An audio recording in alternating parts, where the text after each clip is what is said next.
केदारनाथ मंदिर उत्तराखंड में मंदाकिनी नदी के पास गढ़वाल हिमालय श्रृंखला पर स्थित है। चार धाम यात्रा का हिस्सा होने के कारण श्री केदारनाथ धाम में कई भक्त भोलेनाथ का आशीर्वाद लेने के लिए आते हैं। केदारनाथ का अर्थ है खेती का स्वामी। कहा जाता है कि यहाँ मुक्ति की फसल उगती है।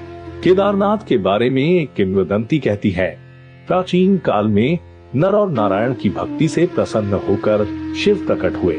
नर और नारायण ने आशीर्वाद मांगा कि शिव हमेशा इस क्षेत्र में रहेंगे।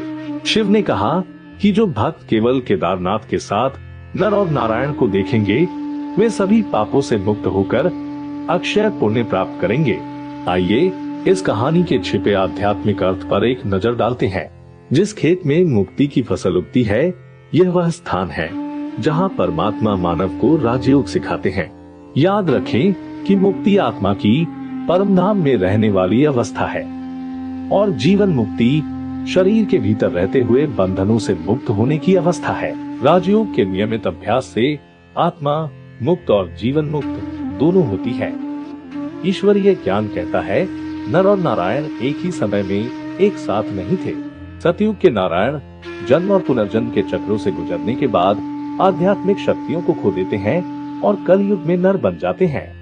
और कलयुग में प्रत्येक नर को फिर से नारायण बनने के लिए शिव परमात्मा का ध्यान यानी नियमित राजयोग का अभ्यास करना चाहिए।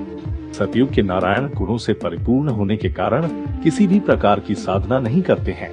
आइए राजयोग का अभ्यास करें और इस शिवरात्रि को यादगार बनाएं।